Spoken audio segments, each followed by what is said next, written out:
എന്നിൽ നിറയണമേ.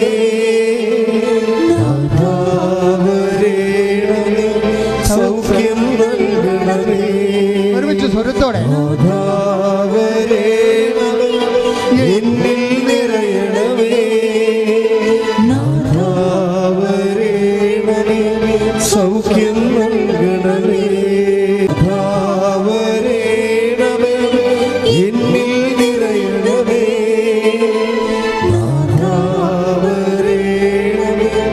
സൗഖ്യം നൽകണമേ. കഴിഞ്ഞ ദിവസങ്ങളിൽ ഒരു സ്വപ്നകുമാർ എന്ന് പറഞ്ഞ ഒരു മകൻ ഇന്നലെ സാക്ഷ്യം പറഞ്ഞു. സ്വപ്നകുമാറിന് നാവിൽ ക്യാൻസറാണ്. അപ്പോൾ ആദ്യം അത് കുറച്ച് ഡോക്ടർ ബയോപ്സിയൊക്കെ കഴിഞ്ഞിട്ട് ക്യാൻസറാണെന്ന് ഐഡൻറ്റിഫൈ ചെയ്തിട്ട് അറുത്ത് കളഞ്ഞു. അപ്പോൾ ഇനി അത് കയറി പിടിക്കുമോ എന്ന് അറിയാൻ വേണ്ടി അയാൾക്ക് പേടിയാണ്. അതോട്ട് ഇനിയും ക്യാൻസർ ഉള്ളിലോട്ട് കയറുമോ, ഇനിയും 6 മാസം കഴിയുമ്പോൾ ബാക്കിയുള്ള നാക്ക് മുറിച്ച് കളയേണ്ടി വരുമോ എന്നൊക്കെ വിചാരിച്ചുകൊണ്ട് പുള്ളിക്ക് സങ്കടപ്പെട്ടിടങ്ങി. അപ്പോൾ എന്നിട്ട് അദ്ദേഹം വന്ന് ഉടമ്പടി എടുത്ത് ഉടമ്പടി തൈലവും ഉടമ്പടി ഉപ്പുമൊക്കെ ചേർത്ത് നാക്കിൽ പുരട്ടി അങ്ങനെ പ്രാർത്ഥിച്ചു പോവുകയാണ്. അപ്പം പിന്നീട് ബയോപ്സി എടുത്ത് കഴിഞ്ഞപ്പോൾ ക്യാൻസറിൻ്റെ അംശങ്ങൾ പോലും ഇല്ല. അയാൾക്ക് എന്തെങ്കിലും ധൈര്യമായി. പക്ഷേ അത് പറയാനല്ല ഞാൻ പറയണത്. സ്വപ്നകുമാർ അവസാനം പറഞ്ഞ് വെക്കുന്ന ഒരു സംഭവമുണ്ട്. അതായത് എനിക്കിപ്പോൾ നല്ല ആരോഗ്യമുണ്ട്, ഇപ്പം ഞാൻ 5 രോഗികളെ കണ്ടുവച്ചിട്ടുണ്ട്. അപ്പോൾ ഞാനിങ്ങനെ ദൈവം പെട്ടെന്ന് എന്നെ ഇങ്ങനെ സഹായിക്കാൻ കാരണം, ഞാൻ ഈ രോഗമായിരിക്കുന്ന സമയത്ത് ഉടമ്പടി എടുത്തതിന് ശേഷവും എൻ്റെ അധ്വാനത്തിൽ തുച്ഛമായ ഒരു അന്നന്ന് ജോലി എടുക്കുന്ന ആളാണ്. അതിൽ നിന്ന് ഉള്ള മിച്ചം പിടിച്ചിട്ടാണ് മറ്റ് സഹരോഗികളെ ആശുപത്രിയുള്ളവരെ സഹായിക്കുന്നത്. അങ്ങനെ സഹായിക്കുന്ന കൂട്ടത്തിൽ ഇദ്ദേഹം ദൈവം ആ ഉടമ്പടി സത്യസന്ധമാണെന്ന് മനസ്സിലാക്കിയപ്പോൾ ഈ ഉടമ്പടിയുടെ ഏറ്റവും വലിയ റിസ്ക് എന്താണെന്ന് നിങ്ങൾക്കറിയാമോ? ഉടമ്പടിയുടെ ഏറ്റവും വലിയ റിസ്ക് എന്താ? നമ്മുടെ ഉടമ്പടി സത്യസന്ധമാണെന്ന് ദൈവത്തിന് തോന്നണം. അതാണ് എൻ്റെ റിസ്ക്. ഉടമ്പടിയിൽ ഒരു റിസ്ക്കേ ഉള്ളൂ. അത് നമ്മുടെ ഉടമ്പടി നമ്മൾ ദൈവത്തോട് എടുത്തിരിക്കുന്ന ഈ ബയലാറ്ററൽ ഉഭയകക്ഷി എഗ്രിമെൻ്റ് സത്യസന്ധമാണെന്ന് ദൈവത്തിന് തോന്നണം. അതൊരു വല്ലാത്ത കടമ്പയാണ്. അതായത് എനിക്ക് ഒരു സ്റ്റാറ്റിസ്റ്റിക്സ് നോക്കിയാൽ ഇന്നലെയൊക്കെ 820 പേര് ഉടമ്പടി എടുത്തിട്ടുണ്ട്. അപ്പോൾ എനിക്ക് ഈ ആളെ കൂടുമ്പോൾ എല്ലാവരും ദൈവത്തിൻ്റെ വഴികളിലേക്ക് വരുന്നതിലും സന്തോഷമേ ഉള്ളൂ. പക്ഷേ എൻ്റെ മനസ്സിൽ ഉടനെ ഒരു ദുഃഖം ഉണ്ടാവും. കാര്യം കഥ അറിഞ്ഞിട്ടാണ് ഈ ആട്ടം കാണുന്നതെന്ന്. ഓരോരുത്തർക്കും ഓരോ കാര്യം ഇങ്ങനെ അവർക്ക് കിട്ടിയ അനുഭവങ്ങളൊക്കെ പറയുമ്പോൾ നിങ്ങൾക്ക് ഒരു ബുദ്ധി തോന്നി കമ്പം കയറി വന്ന് ഉടമ്പടി എടുക്കും. എന്നിട്ട് ഈ ഉടമ്പടിയോട് എങ്ങനെയാണ് ടെക്നിക്കലി ഇൻട്രാക്ട് ചെയ്യേണ്ടതെന്ന് അറിയത്തില്ല. നേർച്ച വസ്തുക്കളൊക്കെ സാങ്കേതികമായിട്ട് ഉപയോഗിക്കും. ഈ സാങ്കേതികമായിട്ട് ഉപയോഗിച്ചാൽ നേർച്ച വസ്തുക്കൾ വർക്കൗട്ട് ചെയ്യത്തില്ല. നേർച്ച വസ്തുക്കളിലേക്ക് വരേണ്ടത് എന്താണ്? അതൊരു നേർച്ച വസ്തുക്കൾ ആസച്ച് അതൊരു മീഡിയം മാത്രമാണ്. അതെപ്പോഴും നമ്മൾ ടെക്നിക്ക് അറിയണം. നേർച്ച വസ്തു എന്ന് പറയുന്നത് ഒരു മാധ്യമം മാത്രമാണ് ദൈവത്തിനെ നമ്മുടെ ജീവിതത്തിൽ പ്രവർത്തിക്കാൻ ബൈബിൾ അംഗീകരിച്ചിട്ടുള്ള, ബൈബിൾ ഉപയോഗിച്ചിട്ടുള്ള. കൃപാസനം പുതിയ നേർച്ച വസ്തുക്കളൊന്നും ഇറക്കിയിട്ടില്ല. ബൈബിൾ ഉപയോഗിച്ചിട്ടുള്ള നേർച്ച വസ്തുക്കളാണ് ജന്മാന്തരങ്ങളിലൂടെ ദൈവജനത്തിന് സൗഖ്യവും ശക്തിയും കൊടുക്കാൻ വേണ്ടി ദൈവം തൻ്റെ ജനവുമായിട്ടുള്ള യാത്രയിൽ ഉപയോഗിച്ചിട്ടുള്ള വസ്തുക്കളാണ് ഉപ്പ്, അതുപോലെ തന്നെ തൈലം. അതെല്ലാം ദൈവം ഉപയോഗിച്ചതാണ്. ദൈവം ഉപയോഗിച്ച ആ നേർച്ച വസ്തുക്കളെ ആർക്ക് വേണമെങ്കിലും ദൈവനാമത്തിൽ ഉപയോഗിക്കാം. പക്ഷെ ദൈവനാമത്തിൽ ഉപയോഗിക്കുമ്പോൾ ദൈവനാമത്തിൽ ആർക്ക് വേണമെങ്കിലും ഉപയോഗിക്കാം. പക്ഷെ ദൈവനാമത്തിൽ ഉപയോഗിക്കുമ്പോൾ ഉണ്ടാകുന്നൊരു പ്രശ്നമുണ്ട്. അതറിഞ്ഞിരുന്ന നേർച്ച വസ്തുക്കൾ പെട്ടെന്ന് വർക്കൗട്ട് ചെയ്യും. ദൈവനാമത്തിലാണ് എല്ലാം ഉപയോഗിക്കുന്നത്, പ്രത്യേകിച്ച് ക്രിസ്തുവിൻ്റെ നാമത്തിലാണ്. ക്രിസ്ത്യൻ പറയാനെല്ലാം പോണത് ക്രിസ്തുവിൻ്റെ നാമത്തിലാണ്. ഇതെല്ലാം ബ്ലെസ് ചെയ്തിരിക്കുന്നതും ക്രിസ്തുവിൻ്റെ നാമത്തിലാണ്. നിങ്ങളത് ഉപയോഗിക്കണം ക്രിസ്തുവിൻ്റെ നാമത്തിലാണ്. പക്ഷെ ദൈവനാമത്തിൽ ഒരു ഉപയോഗിക്കുമ്പോൾ അതിന് വരുന്ന റിസ്ക് ഉണ്ട്. ഉടമ്പടിക്കുള്ള റിസ്ക് പോലെ ദൈവത്തിൻ്റെ മുമ്പിൽ നിങ്ങൾ ഉടമ്പടി എടുക്കുമ്പോൾ നിങ്ങൾ ഉടമ്പടിയിൽ സത്യസന്ധമായിട്ട് ദൈവത്തിനത് സത്യസന്ധമായിട്ട് തോന്നണം. അതാണ് ഉടമ്പടി റിസ്ക്. നേർച്ച വസ്തുക്കൾ ഉപയോഗിക്കുമ്പോൾ റിസ്ക് ഉണ്ട്. നമ്മൾ ദൈവനാമത്തിലാണ് ഇത് ഉപയോഗിക്കുന്നത്, വിശ്വാസപ്രമാണം ശരിയാണ് ഉപയോഗിക്കുന്നത്. അപ്പോൾ അത് ഓട്ടോമാറ്റിക്കായിട്ട് സാങ്കേതികമായിട്ട് വർക്കൗട്ട് ചെയ്യേണ്ടതാണ്. പക്ഷെ ചിലർക്ക് വർക്ക് ചെയ്യും, ചിലർക്ക് വർക്ക് ഔട്ട് ചെയ്യത്തില്ല. അതിൻ്റെ കാരണം എന്ന് വെച്ചാൽ ദൈവനാമത്തിൽ ഉപയോഗിക്കുന്ന ഒരാൾ, ഇപ്പം നിങ്ങൾ ഉദാഹരണത്തിന് നിങ്ങൾ ദൈവനാമത്തിലൊരു വസ്തു ഉപയോഗിക്കുമ്പോൾ അവിടെ വിശ്വാസം മാത്രം പോരാ, പിന്നെന്ത് വേണം? സ്നേഹം, ദൈവത്തോട് സ്നേഹം കൂടി വേണം. അത് സ്നേഹത്തിൻ്റെ സ്വഭാവം അറിയാമല്ലോ, അത് ഇൻറ്റിമസിയുടെ ഭാഗമാണ്. ഞാനിന്ന് കൊച്ചച്ഛനോട് സംസാരിക്കുകയായിരുന്നു. അതായത് പലപ്പോഴും പള്ളി പ്രസംഗങ്ങളിൽ വരുന്നൊരു പ്രത്യേകത, അതൊരു നോളജ് ട്രാൻസ്ഫറിങ് ആയിട്ടാണ് അതിൻ്റെ പ്രോസസ്സിങ് നടക്കുന്നത്. ദൈവത്തെക്കുറിച്ചുള്ള അറിവുകൾ ജനങ്ങൾക്ക് പകർന്നു കൊടുക്കുക. പക്ഷേ അറിവ് പകർന്നു കൊടുക്കുമ്പോൾ ചില അറിവുകൾ നമുക്ക് അനുഭവവേദ്യമാകാത്തതിൻ്റെ കാരണം അതിൻ്റെ അഭിഷേകത്തലം നഷ്ടപ്പെടുന്നത് കൊണ്ടാണ്. അറിവ് പകർന്നു കൊടുക്കുമ്പോൾ അതിൻ്റെ ജീവനെന്ന് പറയണത് അതിൻ്റെ അഭിഷേകമാണ്. അഭിഷേകമില്ലാത്ത അറിവുകൾ സാങ്കേതിക ജ്ഞാനമാണ്, വർക്കൗട്ട് ചെയ്യത്തില്ല. അപ്പോൾ എപ്പോഴും എൻ്റെ മക്കൾ, ഞങ്ങൾ ഉടമ്പടി പ്രകാരം നിങ്ങൾക്ക് തരുന്ന ഫോർമുലയിൽ നിങ്ങൾ ഓട്ടോമാറ്റിക്കായിട്ട് ദൈവമായിട്ടൊരു ഇൻറ്റിമസി കീപ്പ് ചെയ്യാൻ വേണ്ടി നിർദ്ദേശങ്ങൾ, ഉപദേശങ്ങൾ, പ്രബോധനങ്ങൾ നൽകുന്നുണ്ട്. അതിനാണ് ചൊവ്വാഴ്ച ധ്യാനം വെച്ചിരിക്കുന്നത്. മനസ്സിലായ? ഇപ്പം നിങ്ങൾ രോഗികളെ ശുശ്രൂഷിക്കുന്നു. ഇപ്പോൾ സ്വപ്നകുമാറിന് എന്താ പറഞ്ഞിരിക്കണത്? അവസാനം പറഞ്ഞ സാക്ഷ്യം നിർത്തിയത് എന്താണ്? ഞാനിപ്പോൾ ആരോഗ്യമുണ്ട്, ഞാൻ 1 മാസം പണിക്ക് പോയി കഴിഞ്ഞാൽ എനിക്ക് 5 രോഗികളെ ശുശ്രൂഷിക്കാനുണ്ട്. അതാണ് വിഷയം. നേരത്തെ അദ്ദേഹത്തിന് രോഗിയായിരുന്ന കാലത്ത് രോഗികളെ ശുശ്രൂഷിക്കുമായിരുന്നു. ഇപ്പോഴദ്ദേഹം എന്താ പറയണത്? ഇപ്പം എനിക്ക് ആരോഗ്യമുണ്ട്, ഞാൻ 5 രോഗികളെ കണ്ടുവച്ചിട്ടുണ്ടെന്നാണ്. എന്തിനാണ്? അവരെ ശുശ്രൂഷിക്കാൻ. പണം കൊടുത്ത്. ഇല്ലാത്ത ഒരു കൂലിപ്പണിക്കാരനാണ്, അവന് കിട്ടിയതിൽ നിന്ന് ആണ് അവൻ കൊടുക്കേണ്ടത്. നിങ്ങളൊരു കാര്യം മനസ്സിലാക്കണം, സ്വപ്നകുമാർ ഒരു ക്രിസ്ത്യാനിയാണെന്ന് എനിക്ക് തോന്നുന്നില്ല. പക്ഷെ ക്രിസ്ത്യാനി ഇവിടെ ഉടമ്പടി എടുത്തിട്ടുണ്ട്. അർത്ഥയ്ക്കുപ്പതേക്കാതെ ഇപ്പോഴും പ്രത്യക്ഷീകരണ പ്രാർത്ഥന ചൊല്ലിയിരിക്കുന്നുണ്ട്. ഇങ്ങനെയുള്ളവരെ കാണ്ടാമൃഗങ്ങൾ ഈ പേര് സൂക്ഷിച്ച് ദൈവത്തിന് പണിയും കൊടുത്ത് ജീവിക്കുന്നുണ്ട്. ഇതിനത് വല്ല വിഷയം എന്ന് പറഞ്ഞത് you are Christian or not, അതൊന്നും ദൈവത്തിനൊരു ഉടമ്പടി പ്രശ്നമല്ല. ഉടമ്പടിയിലെന്ന് പറഞ്ഞാൽ സത്യസന്ധമായിട്ട് ആരാണ് ദൈവത്തെ ആത്മാർത്ഥമായിട്ട് സ്നേഹിക്കണത്. അതുകൊണ്ടല്ലേ ആ മനുഷ്യൻ ക്യാൻസറായിട്ട് കിടന്നിട്ടും പിന്നെയും പോയി രോഗികളെ കാണുകയും അവർക്ക് വേണ്ട തൻ്റെ കയ്യിലുള്ളത് പങ്കുവെക്കുകയും അവരെ ആശ്വസിപ്പിക്കുകയും ചെയ്തത് എന്തുകൊണ്ടാണ്? ദൈവസ്നേഹം കൊണ്ടാണ്. ഇതെന്താ പ്രശ്നം വെച്ച് കഴിഞ്ഞാൽ ഇത് കാലാകാലങ്ങളിൽ തുടരണമെന്ന് ക്രിസ്തു ഉദ്ദേശിക്കുന്നുണ്ട്. കർത്താവിൻ്റെ കാലത്തുണ്ടായിരുന്നു. ഞാൻ കഴിഞ്ഞ പ്രാവശ്യം ധ്യാനിപ്പിച്ചപ്പോൾ എന്താ പറഞ്ഞ് നിർത്തിയത്? പഴയ നിയമ വെളിപാടുകളിലെല്ലാം ദൈവം കാർക്കശ്യക്കാരനാണ്. തിന്മകളുടെ വഴികളിൽ പോകുന്നവരെ ശിക്ഷിക്കുകയും അതേ തന്നെ ശാസിക്കുകയും ചെയ്യും. അത് ദൈവത്തിൻ്റെ റാത്തായിട്ട് വർക്കൗട്ട് ചെയ്യും, ക്രോധമായിട്ട്. എന്നിട്ട് ഈ റാത്ത് തന്നെയാണ് പുതിയ നിയമത്തിൽ ദൈവം കരുണയായിട്ട് മാറ്റണത്.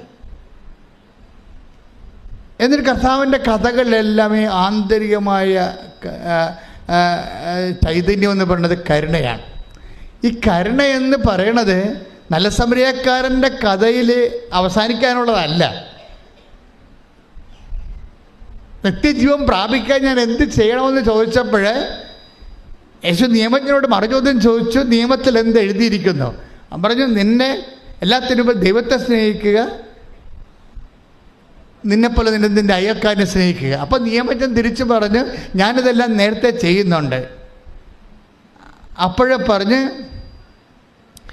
അയൽക്കാരനെ സ്നേഹിക്കാൻ പറഞ്ഞപ്പോൾ പുള്ളിക്കൊരു സംശയം തോന്നി. കാര്യം ഈ സ്നേഹത്തിൻ്റെ കാര്യത്തിൽ എപ്പോഴും ഒരു കൺഫ്യൂഷനാണ്. ചില അയൽക്കാരെന്ന് പറയണത് അവരുടെ മതത്തിൽപ്പെട്ട ആൾക്കാർ മാത്രമാണ്. അവിടെയാണല്ല പ്രശ്നം. കർത്താവ് അത് തിരുത്തലുണ്ട്. ചില അയൽക്കാരെന്ന് പറയണത് അവരുടെ മതത്തിൽപ്പെട്ട ആൾക്കാർ, അവരുടെ കുടുംബത്തിൽപ്പെട്ടവർ. അത് ശരിക്കും പറഞ്ഞാൽ ഇപ്പോൾ ഈ മധ്യപൂർവ്വ ദേശങ്ങളിലും യഹൂദനായാലും അല്ലാത്തവർക്കായാലും അവർ ഓൾഡ് കൺസെപ്റ്റ് എന്ന് പറയുന്നത് അയൽക്കാർ, സ്നേഹിതരെന്നൊക്കെ പറഞ്ഞത് അവരുടെ വർഗത്തിലും കുടുംബത്തിലും പെട്ട ആൾക്കാരാണ്. ഇതുകൊണ്ടാണ് കർത്താവ് സമരിയക്കാരനെ പുറത്തുനിന്ന് കൊണ്ടുവന്നത്. ഒരു മനുഷ്യൻ ജെറുസലേമിൽ നിന്ന് ജെറിക്കോയിലേക്ക് പോകുകയായിരുന്നു.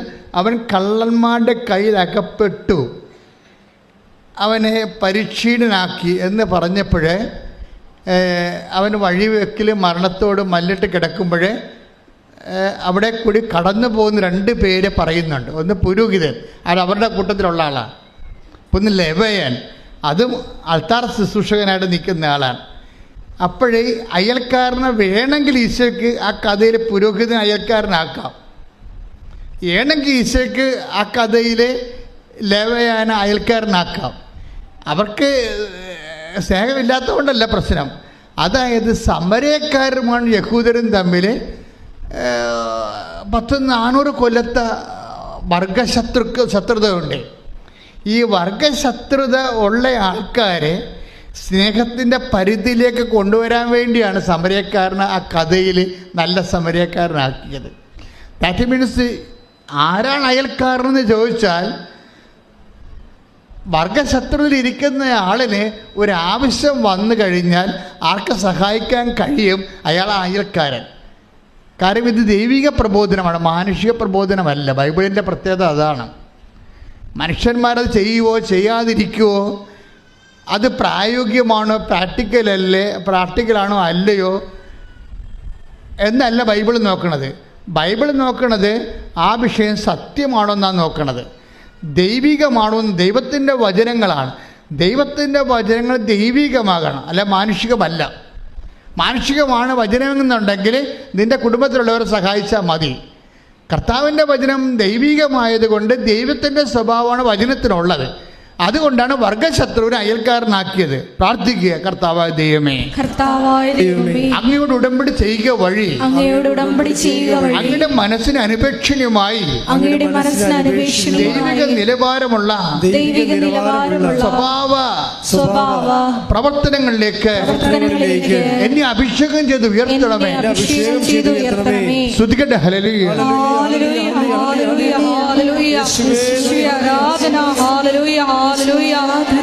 ആവശ്യക്കാരിൽ എല്ലാവരെയും അയൽക്കാരായി സ്നേഹിക്കുവാൻ ഈശോയെ ആരാധനയിലൂടെ ഞങ്ങളെ സഹായിക്കണമേ.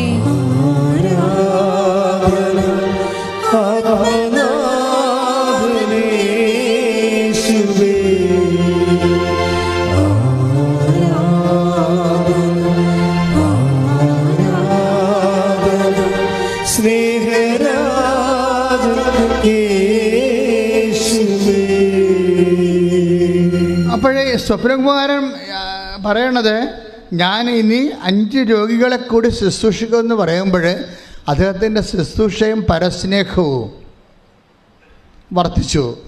അപ്പോൾ എൻ്റെ അർത്ഥം ദൈവ പൈതലായി. ശുശ്രൂഷയും പരസ്നേഹവും ഒരു വ്യക്തിയെ വർദ്ധിച്ചാൽ ദൈവത്തിൻ്റെ വചനങ്ങൾ ആ വ്യക്തി സ്വാംശീകരിച്ചെന്നല്ല എൻ്റെ അർത്ഥം. ദൈവത്തിൻ്റെ വചനങ്ങൾ ഒരു വ്യക്തി സ്വാംശീകരിച്ച് കഴിഞ്ഞാൽ ആ വ്യക്തി ദൈവ പൈതലായി മാറി. ദൈവ പൈതലെ ഒന്ന് പ്രാർത്ഥിച്ച്, കർത്താവേ, ദൈവത്തിന്റെ വചനം ചെയ്യാൻ റിസ്ക് ആണെങ്കിലും അത് ചെയ്യുവാൻ റിസ്ക് ആണെങ്കിലും ദൈവസ്നേഹത്തോടെ ഏറ്റെടുത്ത് നിവൃത്തിയാക്കി ദൈവ പൈതലായി ഉടമ്പടിയിലൂടെ എന്നെ ഉയർത്തുന്നതിന് ഞാൻ എനിക്ക് നന്ദി പറയുന്നു. എന്നെ കൃപയിൽ നിലനിർത്തണമേ, എന്റെ കൃപയിൽ നിലനിർത്തണമേ. ശ്രദ്ധിക്കട്ടെ. ഹല്ലേലൂയ, ഹല്ലേലൂയ,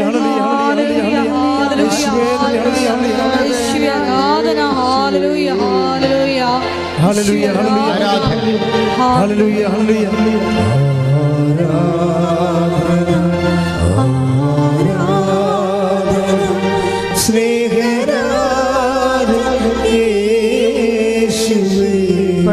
പരമദിവ്യകാരുണ്യത്തിന് നേരവും ആരാധനയും സ്തുതിയും പുകഴ്ചയും ഉണ്ടായിരിക്കട്ടെ. അത് 40 വർഷത്തെ വളർച്ചയാണ് 4 ദിവസം കൊണ്ടുണ്ടാകുന്നത്.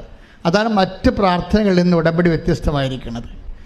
ആർക്കതിൻ്റെ അകത്ത് സത്യാപ നിൻ്റെ റിസ്ക് എന്ന് പറഞ്ഞാൽ എന്താണ്? നിങ്ങളുടെ ഉടമ്പടി ദൈവം അംഗീകരിക്കണം. അതേ ഉള്ളു റിസ്ക്. ഉടമ്പടി ആകെപ്പാടുള്ള സിമ്പിൾ റിസ്ക്കേ ഉള്ളൂ. നിങ്ങൾ എടുത്തിരിക്കുന്ന ഉടമ്പടി സത്യമാണെന്ന് ദൈവത്തിന് തോന്നണം. അത്രയേ ഉള്ളൂ ഇതിനകത്ത്. ഇവിടുത്തെ അത് ഒരേ സമയം തന്നെ സിമ്പിളാണ്, അതേസമയം തന്നെ കോംപ്ലിക്കേറ്റഡ് ആണ്. കാര്യം എന്താണ്? നമ്മുടെ സത്യസന്ധത ദൈവത്തെ തോന്നിപ്പിക്കാൻ നമ്മൾ ചിലപ്പോൾ ഏറെ ദൂരം സഞ്ചരിക്കേണ്ടി വരും. അതാണ് വിഷയം. നമ്മുടെ സത്യസന്ധത ദൈവത്തിന്. നിങ്ങൾ ഇപ്പോൾ കഴിഞ്ഞ ദിവസങ്ങളിലെ ഒരു സാക്ഷ്യം ഉണ്ടായിരുന്നു, നീതു ചെന്നിത്തല. ഒരു പ്രാവശ്യം നമ്മൾ പറഞ്ഞതാണത്. എങ്കിലും ഞാനിപ്പോൾ അത് ഓർക്കാൻ കാര്യം ഈ സബ്ജക്റ്റ് വൈസാണ് ഓർക്കുന്നത്.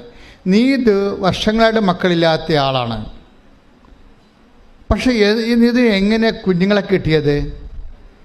നീതു ഉടമ്പടി എടുത്തപ്പോൾ തന്നെ പ്രഗ്നൻ്റായി. വർഷങ്ങളായിട്ട് മക്കൾ 3 അബോർഷൻ കഴിഞ്ഞ ആളാണ്. ആ കുഞ്ഞിനെ പ്രസവിച്ചവർക്ക് കിട്ടുകയും ചെയ്ത്. എങ്ങനെയാണ് ഇങ്ങനെ പെട്ടെന്ന് കിട്ടിയത്? നമ്മൾ ഉടമ്പടി എടുക്കുമ്പോൾ തന്നെ പലർക്കും അങ്ങനെ. ഇപ്പം കഴിഞ്ഞ ദിവസം വേറൊരു സാക്ഷി ഇവിടെ ഉണ്ട്, ഈ ദിവസങ്ങൾ പറഞ്ഞതാണ്. അതായത് നോബി വിനോദിന് സാക്ഷി. നോബി വിനോദിന് 9 കൊല്ലമായിട്ട് മക്കളില്ല. 9 കൊല്ലമായിട്ട്. ഇപ്പോൾ 9 കൊല്ലമായിട്ട് മക്കളില്ല എന്നുണ്ടെങ്കിൽ അതിൻ്റെ അർത്ഥം എന്താണ്? ആള് വന്ധ്യയാണെന്ന് അതിൻ്റെ അർത്ഥം. 9 കൊല്ലമല്ലേ, 1-2 കൊല്ലമല്ലല്ലോ. 9 കൊല്ലം. അപ്പോൾ ഒരു മനുഷ്യൻ മലയാളത്തിലാണെങ്കിൽ ചെയ്യാവുന്ന ട്രീറ്റ്മെൻ്റ് എല്ലാം ചെയ്യും അല്ലേ? 9 കൊല്ലമായിട്ട് 5 കൊല്ലം കഴിയുമ്പോൾ തന്നെ അവർക്ക് മനസ്സിലാവും സംഗതി അപകട മേഖലയിലാണ് അവരെന്നറിയാൻ പറ്റും. ചിലർക്ക് 3 കൊല്ലം ആകുമ്പോൾ തന്നെ മനസ്സിലാവും മക്കളുണ്ടാകാൻ സാധ്യതയില്ല എന്ന് മനസ്സിലാവും. അപ്പോൾ ഇത് 9 കൊല്ലമായി. 9 കൊല്ലമായിട്ട് ഉടമ്പടി നീതു വിനോദ് ഉടമ്പടി എടുത്തിട്ട് 9ാമത്തെ കൊല്ലം ഉടമ്പടി എടുക്കുകയാണ്.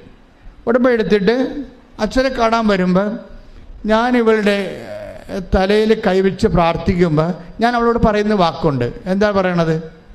നീ അടുത്ത 90 ദിവസത്തിനുള്ളിൽ പ്രഗ്നൻ്റ് ആകും, അത് ആൺകുഞ്ഞായിരിക്കും. നമ്മൾ ആ സാക്ഷ്യം നിങ്ങൾ കേട്ടതാ. ഇത് ഈ 9 കൊല്ലമായിട്ട് മക്കളില്ലാതിരുന്ന ഒരാൾ ഉടമ്പടി എടുക്കുമ്പോൾ അവരുടെ ശിരസ് കൈവെക്കുമ്പോൾ കർത്താവ് ഒരു ജ്ഞാനവരം തരും. എന്താണ്? നീ അടുത്ത 90 ദിവസത്തിനുള്ളിൽ പ്രഗ്നൻ്റ് ആകും, പിന്നെന്താണ്? കുട്ടി ആൺകുഞ്ഞായിരിക്കും. എന്തുകൊണ്ട് ഇങ്ങനെ പറയണത്? അപ്പോൾ നിങ്ങളെന്താ പ്രശ്നം എന്ന് വെച്ചാൽ അച്ഛൻ ആൾ ദൈവമാണെന്ന് പറയുകയല്ല. ആ സാക്ഷ്യത്തിൻ്റെ പോക്കെന്ന് പറയണത് ഈ ബൈബിളിൽ പറഞ്ഞിരിക്കുന്ന കാര്യങ്ങളെല്ലാം ഇന്ന് നടക്കണ കാര്യങ്ങളാണ്. ഇതന്നെയല്ലേ മംഗളവാർത്ത അമ്മയോട് പറഞ്ഞത്, നീ ഗർഭം ധരിച്ചൊരു പുത്രനെ പ്രസവിക്കും. ഇവിടെ ഇപ്പം മാലാഖയൊന്നും ഇല്ലെന്നേ ഉള്ളൂ, അതിന് പകരം പരിശുദ്ധാത്മാവാണ് നിൽക്കുന്നത്. മാലാഖയ്ക്ക് പകരം ഈ കാലങ്ങളിൽ നിൽക്കുന്നത് ആരാണ്? മാതാവാണ്. നമ്മുടെ മരിയൻ സന്ദേശമല്ലേ, മരിയൻ ശുശ്രൂഷയല്ലേ. അപ്പോൾ പണ്ടത്തെ കാലത്ത് മാലാഖയെ വിട്ടതിന് പകരം ഇന്നും എല്ലാ കാലങ്ങളിലും ലൂർദിലായാലും ഫാത്തിമയിലായാലും കൃപാസനത്തിലായാലും വേറെ സ്ഥലത്ത് എവിടെയായാലും അമ്മയാണ് ആ സ്ഥാനം എടുക്കുന്നത്. കാര്യം മനുഷ്യരാശിയുടെ പ്രതിനിധി എന്ന നിലയിൽ. അപ്പോൾ അമ്മയുടെ സാന്നിധ്യം ഉള്ളത് കൊണ്ട് ഒരു മോള് എന്ന് പറയുമ്പോൾ തീർച്ചയായിട്ടും അത് ദൈവം ആഗ്രഹിക്കുന്നുണ്ടെങ്കിൽ അപ്പം തന്നെ മെസ്സേജ് പറയും. അപ്പം തന്നെ 9 വർഷം അപ്പം തന്നെ അവളെ പറഞ്ഞത് എന്താണ്? നീ എന്താ പറയണത്? 3 മാസമായി എന്ന് പറഞ്ഞു, 90 ദിവസം. അപ്പം ഞാൻ 89ാമത്തെ ദിവസം പോയി ടെസ്റ്റ് ചെയ്ത്, അപ്പം ഞാൻ പ്രഗ്നൻ്റാണ്. പ്രൈസലാണ്. 10 മാസം കഴിഞ്ഞ് പ്രസവിച്ചപ്പോൾ അത് ഈ അൾത്താറയിൽ അമ്മ പറഞ്ഞ പോലെ തന്നെ അത് ആൺകുഞ്ഞാണ്. എന്തുകൊണ്ടാണ് ഇങ്ങനെ നമ്മൾ വല്ലതും സ്കാൻ ചെയ്തിട്ട് പറയണതാണ്? അല്ല, സ്കാൻ ചെയ്തിട്ട് പറയണതല്ല. അതായത് ഇപ്പോൾ ഒരു സ്കാൻ ചെയ്യണമെങ്കിൽ എന്ത് വേണം? വയറ്റിൽ കുഞ്ഞ് വേണ്ടേ? ഇത് വയറ്റിൽ കുഞ്ഞില്ലല്ലോ. ഇല്ലാതല്ലേ ഒരാളെ കാണുമ്പോൾ തന്നെ പറയണത് എന്താ? അതൊരു ആധ്യാത്മികമായ സ്കാനിങ്. അത് പരിശുദ്ധാത്മാവിൻ്റെ പ്രവർത്തനം എന്ന് പറയണത്. അപ്പോൾ ഇതൊന്നും നമ്മൾ വിശ്വസിക്കുന്ന നിങ്ങൾക്ക് ഓർക്കേണ്ട ഒരു കാര്യമുണ്ട്. മനുഷ്യൻ്റെ എല്ലാ ജീവിത പ്രശ്നങ്ങളിലും ദൈവം നേരിട്ട് ഇടപെടുകയാണ്. അതുകൊണ്ട് തന്നെ എപ്പോഴും നമ്മുടെ മുമ്പിലുള്ള മറ്റൊരു റിസ്ക് എന്താണ്? ഈ നിങ്ങളീ പൊട്ടക്കണൻ്റെ മാവിട്ട് അറിയണ പോലെ ഒക്കട്ടെ എന്നൊക്കെ പറഞ്ഞ രീതിയിൽ അംബിഗസ് ആയിട്ട് ഈ ഉടമ്പടിയെ എടുക്കരുത്. ഉടമ്പടിയെ ഷാർപ്പായിട്ട്. എന്തുകൊണ്ടാണ് സ്വപ്നകുമാരൻ ക്യാൻസറായി കിടക്കുമ്പോഴും ആ മനുഷ്യൻ എന്തുകൊണ്ടാണ് സൽപ്രവൃത്തികൾ ചെയ്യണത്? അയാൾക്ക് ബോധ്യമുണ്ട്. എന്താണ്? എന്നെ കർത്താവ് സുഖപ്പെടുത്തുമെന്ന്. ആ ബോധ്യമുണ്ട്. അപ്പോൾ ആ ബോധ്യം, ആന്തരിക ബോധ്യം ആര് കൊടുത്തതാണ്? ദൈവം കൊടുക്കണ ബോധ്യമാണ്. പരിശുദ്ധാത്മാവിൻ്റെ വരങ്ങളിൽ ഒന്നാണ് ബോധ്യം. അറിവിനോട് ബന്ധപ്പെട്ട് വരുന്നതാണ്. അറിവ്, അനുഭവം, ബോധ്യം, സാക്ഷ്യം, വേദസാക്ഷ്യം, രക്തസാക്ഷ്യം, അങ്ങനെ പോകണം. എൻ്റെ ജനറേ അതാണ്. അപ്പോൾ അദ്ദേഹത്തിന് ആത്മാവിൽ പൂരിതമായപ്പോൾ അദ്ദേഹത്തിന് തന്നെ തോന്നി കർത്താവിനെ സുഖപ്പെടുത്തും. കർത്താവിനെ സുഖപ്പെടുത്തുമെന്ന് നമുക്ക് തോന്നണതിന് 2 കാര്യങ്ങൾ മതി. ഒന്ന് സത്യസന്ധത, മറ്റൊരു ദൈവസ്നേഹം. ഈ സത്യസന്ധതയും ദൈവസ്നേഹവും നമുക്കുണ്ടെങ്കിൽ പല ആൾക്കാർക്കും സംഭവിക്കണമെന്നറിയാം, സത്യസന്ധത ഉണ്ടാകത്തില്ല. ഇപ്പം ചില ആൾക്കാർക്ക് കൃപാസനത്തിൻ്റെ പത്രമൊക്കെ നിങ്ങളെല്ലാം പിരിഞ്ഞു പോകുമ്പോൾ ഇവിടെയൊക്കെ ഇരുന്ന് കണക്ക് പത്രം കിട്ടും. അതിൻ്റെ അർത്ഥം എന്താണ്? ആ മനുഷ്യൻ അത് ഇവിടെ വെച്ചിട്ട് പോയെന്നാണ്. ചിലപ്പോൾ അറിഞ്ഞ് വെച്ചിട്ട് പോകാം, ചിലപ്പോൾ അറിയാതെ വെച്ചിട്ട് പോകാം. ദാറ്റ് മീൻസ് അറിയാതെ വെച്ചിട്ട് പോയാലും അറിഞ്ഞ് വെച്ചിട്ട് പോയാലും ദൈവം ആ മനുഷ്യനെ നോട്ട് ചെയ്തിട്ടുണ്ട്. എന്താ കാര്യം? ചെയ്ത ഉടമ്പടിയെക്കുറിച്ച് അയാൾക്ക് ബോധ്യമില്ല. അങ്ങനെ ബോധ്യമില്ലാതെ ഉടമ്പടി എടുക്കുന്ന ഒത്തിരി പേരുണ്ട്. അതുകൊണ്ട് തന്നെ അവർ ലാഗ് ചെയ്യും, പത്രം കൊടുക്കാൻ ലാഗ് ചെയ്യും. നിങ്ങൾക്കറിയാമല്ലോ പത്രം എന്ന് പറയുന്നത് എന്താണ്? അതായത് കർത്താവിനെ അറിയാത്തവരെ അറിയിക്കുന്നതും അറിഞ്ഞവരെ ആഴപ്പെടുത്താൻ വേണ്ടി നമുക്ക് പ്രസംഗിക്കാൻ പറ്റുമോ? നിങ്ങൾക്ക് പ്രസംഗിക്കാൻ പറ്റുമോ? പാടാണ്. അപ്പോൾ അതിന് ചാതുര്യമില്ല, ആൾക്കാർക്ക് പറഞ്ഞ് ബോധ്യപ്പെടുത്താൻ പറ്റത്തില്ല. പക്ഷേ സാക്ഷികൾ നോക്കിയാൽ മനസ്സിലാകത്തില്ലേ? ഒരു ചിന്ത് പേപ്പറൊക്കെയാണ് ആൾക്കാർക്ക് കിട്ടണത്, ഒരു കഷ്ണം പേപ്പർ. മിനി രാജൻ്റെ സാക്ഷ്യം കഴിഞ്ഞ ആഴ്ച പറഞ്ഞില്ലേ, ട്രാൻസ്പോർട്ട് ബസ്സിൽ ചവിട്ടിക്കൂട്ടിയ ഒരു കഷ്ണമാണ് കിട്ടിയത്. അതിൽ നിന്നാണ് ഞാൻ കൃപാസനത്തെ 3 സാക്ഷ്യം എൻ്റെ തൊണ്ടായിരുന്നു. അത് വായിച്ചപ്പോൾ ദൈവം എന്നെ തൊട്ട്. പിന്നെ മിനിരാജൻ്റെ ജീവിതം അങ്ങോട്ട് മാറണ മാറ്റം കണ്ടില്ലേ? ഒരു തുണ്ട് കൃപാസനം പത്രം മതി ഒരു മനുഷ്യൻ്റെ ജീവിതം മാറ്റാൻ. അതുകൊണ്ട് തന്നെയാണ് ആൾക്കാർ അനുഭവിച്ച പല വിഷയങ്ങളെ ചെയ്യണത്. പക്ഷേ ഇത് കൊടുക്കുമ്പോൾ ഈ കൃപാസനം അത് ഈ പത്രം കൊടുക്കുന്നതിൽ തന്നെയാണ് ഇതിൻ്റെ ഏറ്റവും വലിയ റിസ്ക് ഇരിക്കുന്നത്. കാരണം ചമ്മല് ആൾക്കാർക്ക് കൊടുക്കും, മറ്റുള്ളവരെന്ത് വിചാരിക്കും, അങ്ങനെ കുറേ സംഭവങ്ങൾ ഇതിനകത്തുണ്ട്. ഇത് റിസ്ക് തന്നെയാണ്, സംശയമില്ല. ഇനി നിങ്ങൾ ചില ആൾക്കാരെ കൊടുക്കണ പോലെ കൊടുത്താൽ അത് വർക്കൗട്ടും ചെയ്യത്തില്ല. നിങ്ങൾക്കുള്ളിൻ്റെ ഉള്ളൊരു ദാഹം ഉണ്ടാകണം. ഇപ്പം ഞങ്ങൾക്ക് കുഞ്ഞുനാൾ മുതലേ എനിക്ക് ദാഹം ഉണ്ടായിരുന്നു. അതായത് ഈശോനെ അറിയാത്തവരെ അറിയിക്കണം. അത് ദൈവസ്നേഹമാണ്, ഒരു ദൈവസ്നേഹ പ്രവൃത്തിയാണ്. ദൈവസ്നേഹത്തോടെയാണ് നിങ്ങൾക്ക് അങ്ങനെ തോന്നണമെങ്കിൽ നിങ്ങൾ മനസ്സിൽ തിളച്ചോണ്ട്, ദൈവസ്നേഹത്തിൽ തിളച്ചോണ്ട് ആണ് കർത്താവേ നിന്നെ ഈ പത്രം, എൻ്റെ ഒരു പത്രം കൊടുത്ത് ഈ പത്രം 10 പേര് വായിക്കാതെ ഇത് കീറിപ്പോകാൻ ഇടവരുത്തല്ലേ. അങ്ങനെയൊക്കെയാണ് ദൈവസ്നേഹമുള്ളവർ പ്രാർത്ഥിക്കേണ്ടത്. അല്ല ഇത് ആർക്ക് കൊടുക്കാനാണ്? ആൾക്കാർ കാണുമല്ല, ഞാൻ എന്ത് പറയാം, അവർക്ക് ചമ്മലാണല്ല, ആൾക്കാർ പോയിട്ട് കൊടുക്കാമെന്നൊക്കെ പറഞ്ഞുകൊണ്ടിരിക്കും അല്ലേ. ഇതാണ് വിഷയം. അപ്പം തന്നെ ഓർക്കുക, ഉടമ്പടി അവിടെ വെച്ച് ബ്രേക്കായി. എന്താ കാര്യം? ഉടമ്പടി എടുക്കാനുള്ള ആവതില്ല. ഉടമ്പടിയുടെ ഏറ്റവും വലിയ എബിലിറ്റി എന്ന് കപ്പാസിറ്റി എന്ന് പറഞ്ഞാൽ ദൈവസ്നേഹമാണ്. ദൈവസ്നേഹം അത് ദൈവസ്നേഹം ഈശോയോടുള്ള ആന്തരികമായ സ്നേഹമാണ്. നിങ്ങൾക്ക് ആന്തരികമായ സ്നേഹം ഉണ്ടെങ്കിൽ, ഇല്ലെങ്കിൽ എൻ്റെ മക്കൾ ഇത് കൊടുക്കുമ്പോൾ കർത്താവേ ഞാനിത് കൊടുക്കുകയും ഇതനുസരിച്ച് എനിക്ക് നിന്നോട് ആന്തരികമായ സ്നേഹം വർദ്ധിപ്പിക്കണം. പ്രാർത്ഥിച്ച് കർത്താവേ, ഞാൻ ഉടമ്പടി നിവർത്തിക്കുക വഴി അങ്ങയോടുള്ള സ്നേഹത്താൽ എന്നെ ഉയർത്തണമേ.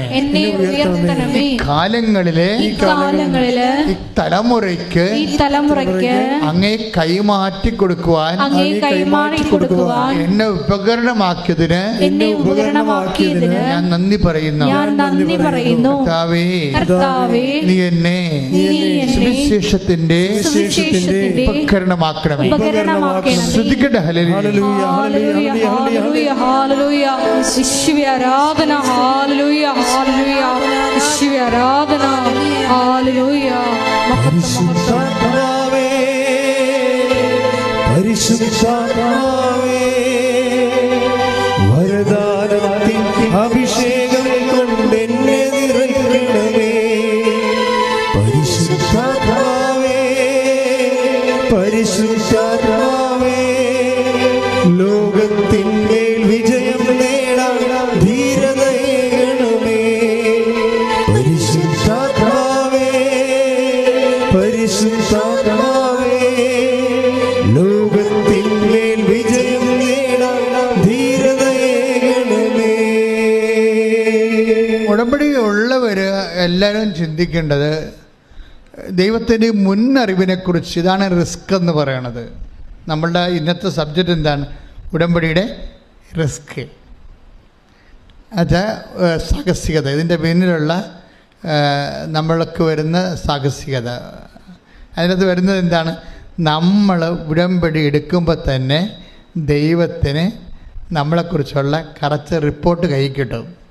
നിങ്ങളത് നിങ്ങളെക്കുറിച്ച് ദൈവത്തിൻ്റെ കയ്യിലുള്ള റിപ്പോർട്ട് ചേഞ്ച് ചെയ്തില്ലെങ്കിൽ ഉടമ്പടി വർക്കൗട്ട് ചെയ്യത്തില്ല. ഇപ്പം സങ്കീർത്തനം 139:2 വചനം 2. സങ്കീർത്തനം 139 തിരുവചനം 2. ഞാൻ ഇരിക്കുന്നതും പറഞ്ഞേ ഇരിക്കുന്നതും എഴുന്നേൽക്കുന്നതും അവിടുന്ന് അറിയുന്നു.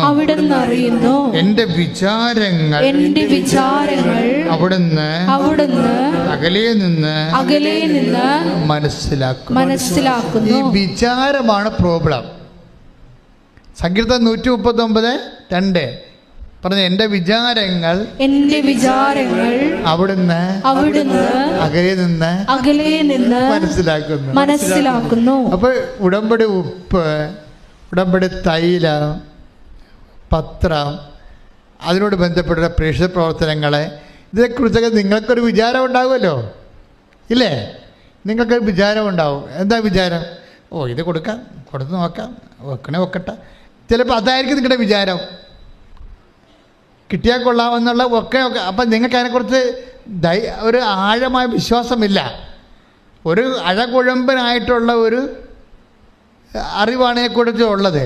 ഇതാണ് വിചാരം. ഈ വിചാരം ഉള്ളത് കൊണ്ട്, ഈ വിചാരം എന്ന് വെച്ച് കഴിഞ്ഞാൽ ബൈബിള് വിശ്വാസത്തിൻ്റെ തന്നെ വേറെ ഒരു ആന്തരിക രൂപമാണ്. വിശ്വാസം സ്പെൽ ഔട്ട് ചെയ്യണതാണ്, പക്ഷെ അത് രൂപപ്പെട്ട് വരുന്നത് വിചാരമായിട്ടാണ്. വിശ്വാസം രൂപപ്പെട്ട് വരണത് ഇപ്പം പുഷ്പം എന്ന് പറയുന്നത് ആദ്യം നമ്മൾ ഒരു മുട്ടായിട്ടല്ലേ വരുന്നത്. അപ്പോൾ വിശ്വാസത്തിൻ്റെ വിശ്വാസം ഒരു പൂവാണെങ്കിൽ മുട്ട എന്താണ്? വിചാരമാണ്. അപ്പം മുട്ട എന്താണെന്ന് നോക്കണം ആദ്യം. ഈ വിചാരത്തിൽ ആണ് അവിടെ വെച്ച് തന്നെ നിങ്ങൾക്ക് വിധിയും വിചാരവുമായിട്ട് വരും.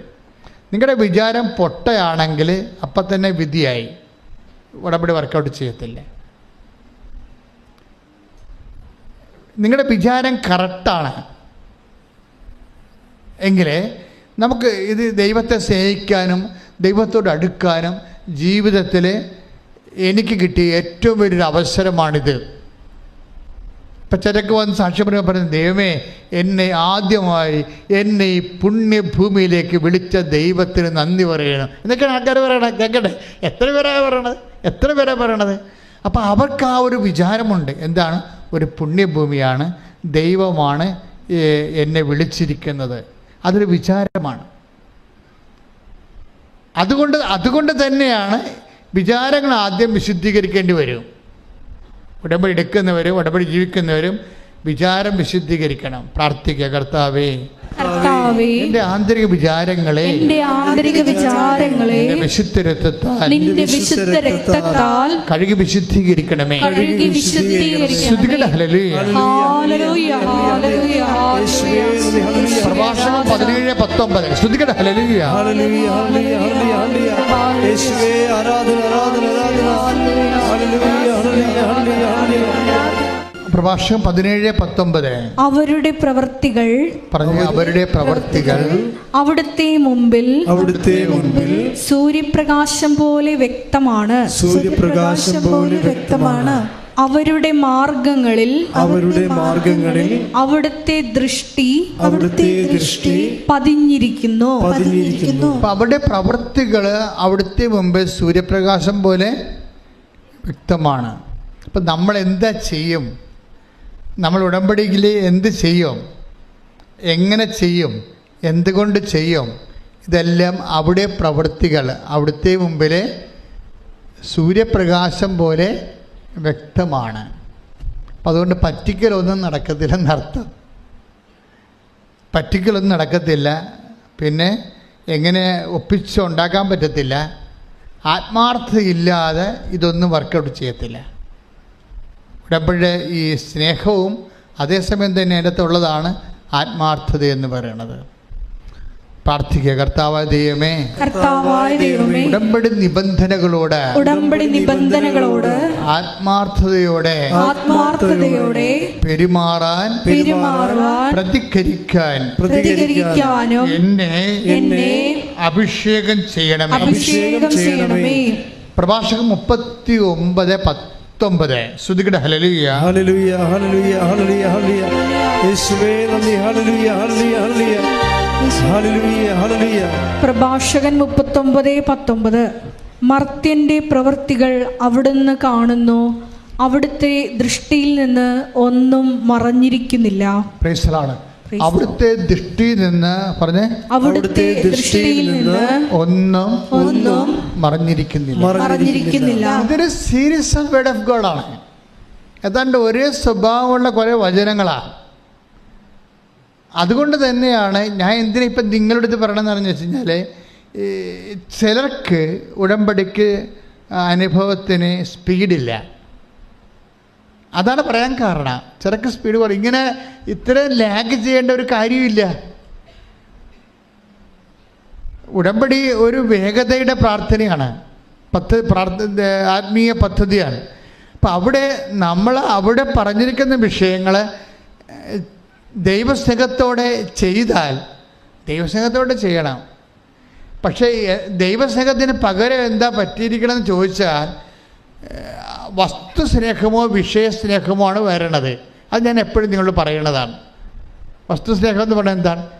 ഇപ്പം വസ്തു വിൽക്കണില്ല അല്ലെങ്കിൽ നിങ്ങളുടെ വിഷയം പരീക്ഷ ജയിക്കണമെന്ന് വിചാരിച്ചോ. അപ്പോൾ ആ പരീക്ഷ ജയിക്കുന്നതിനാണ് ദൈവസ്നേഹത്തെക്കാൾ വലിയ പ്രാധാന്യം. അതാണ് വിഷയം. പരീക്ഷ ജയിക്കുക, അല്ലെങ്കിൽ സ്ഥലം വിറ്റ് മാറ്റുക, അപ്പോൾ വിഷയമായി.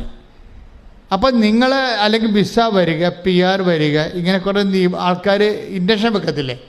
ഇങ്ങനെയുള്ള നിയോഗങ്ങൾക്ക് വേണ്ടി നിങ്ങൾ ഒത്തിരിയേറെ ഉത്കണ്ഠപ്പെടുകയും അത് നിങ്ങൾ ബുദ്ധിപരമായിട്ട് കൈകാര്യം ചെയ്യേണ്ടതാണ് ഉടമ്പടി. നിങ്ങളുടെ വിഷയത്തിന് ഉടമ്പടി എടുത്തു കഴിഞ്ഞാൽ നമ്മുടെ വിഷയം എന്താണ്? ദൈവമാണ് വിഷയം. മനസ്സിലായില്ലേ? പക്ഷേ ആൾക്കാർക്ക് എന്താ വിഷയം? ഉടമ്പടി എടുത്തു കഴിഞ്ഞാലും അയ്യോ വിസ വന്നില്ല, പോയി കമ്പ്യൂട്ടർ നോക്കും, PR വന്നില്ലല്ലോ, അങ്ങനെ വിളിച്ചു ചോദിക്കും.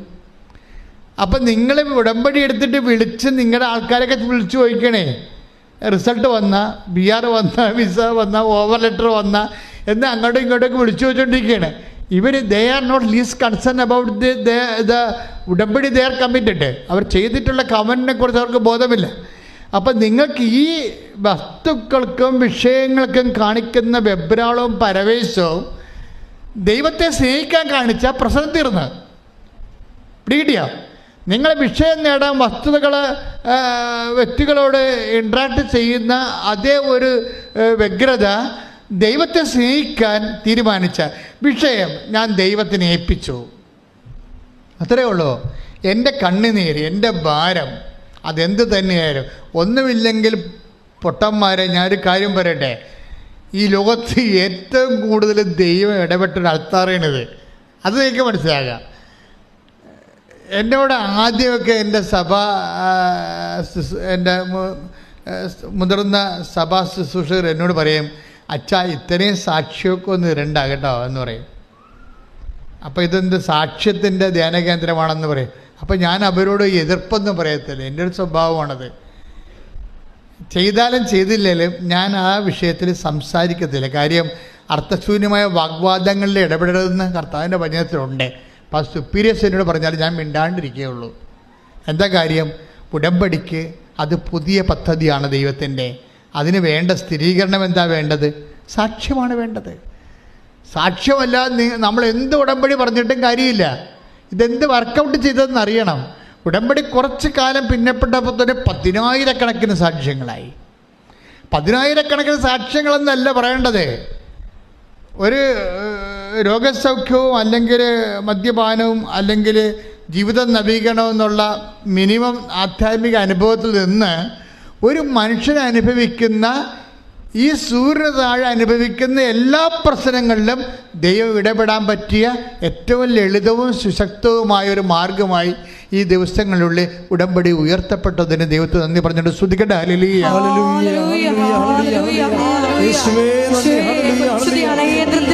ഉടമ്പടി എന്ന വലിയ പദ്ധതി നൽകിയതിന് നന്ദി പറയുന്നു. ഹല്ലേലൂയ.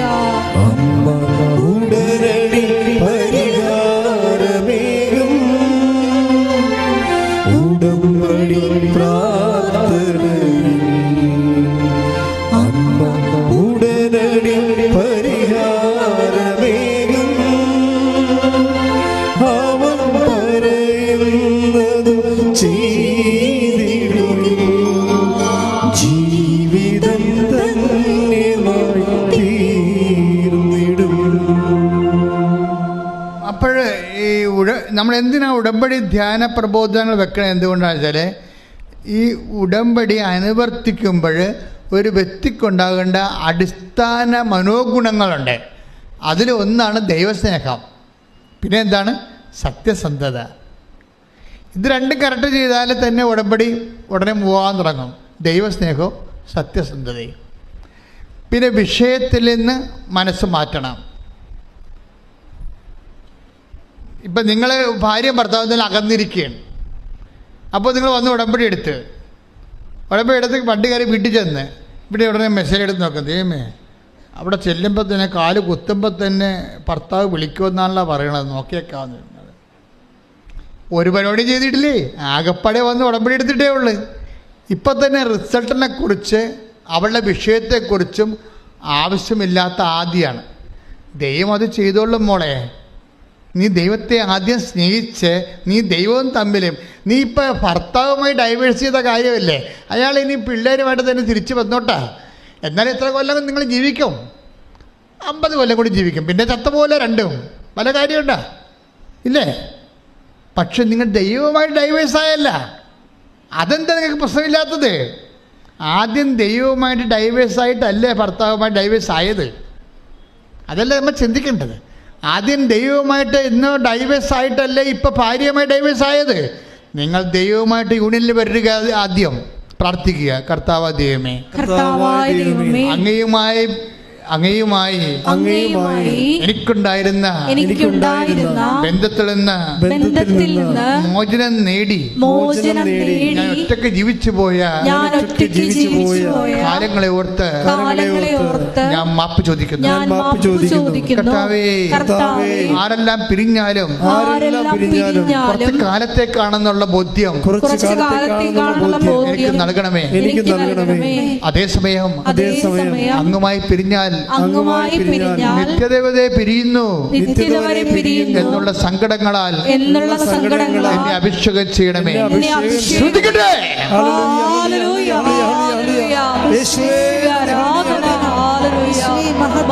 മഹത്വം, ആരാധന, ആരാധന.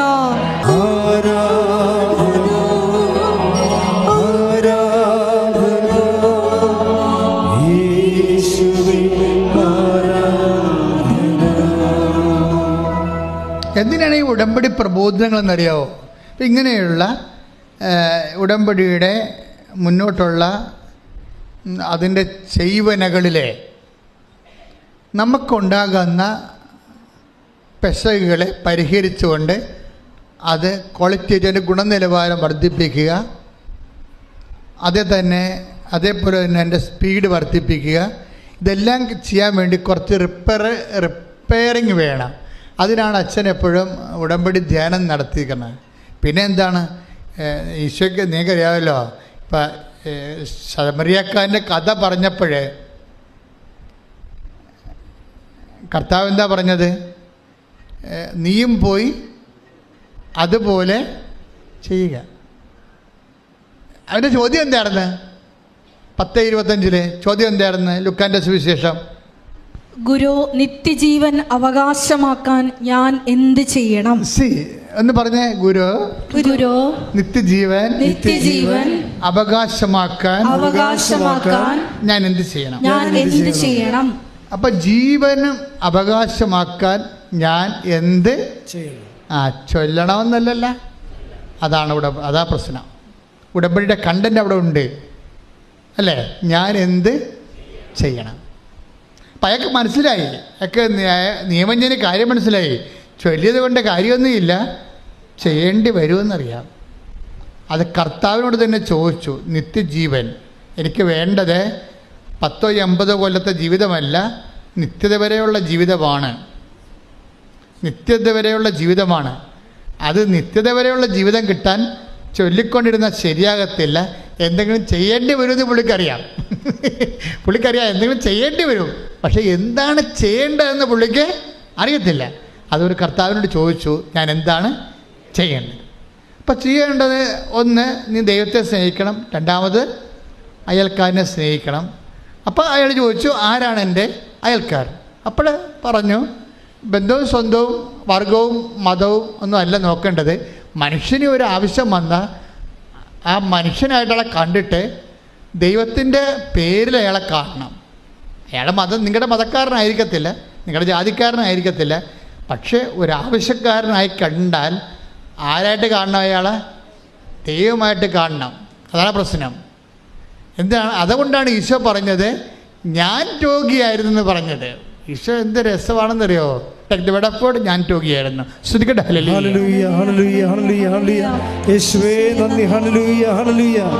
മത്തായി 25:36. മത്തായി 25:36. ഞാൻ രോഗിയായിരുന്നു. നിങ്ങൾ എന്നെ സന്ദർശിച്ചു.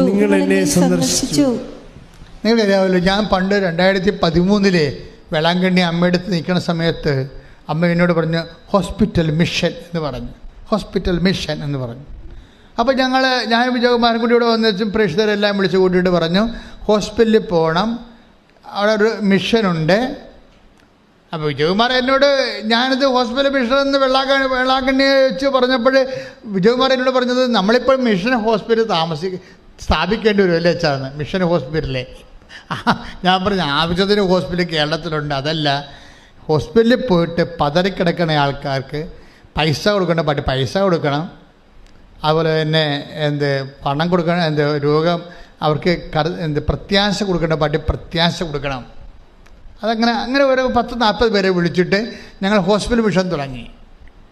അപ്പോൾ കോവിഡ് വരെ ഹോസ്പിറ്റൽ മിഷൻ ഭംഗിയായിട്ട് വർക്ക് ചെയ്ത്, കോവിഡ് കാലം കഴിഞ്ഞപ്പോൾ ഞാൻ രോഗിയായിരുന്നു എന്നുള്ള ആ വിഷയം ഇപ്പോഴും ഹോസ്പിറ്റൽ മിഷൻ നടത്തുന്നുണ്ട്.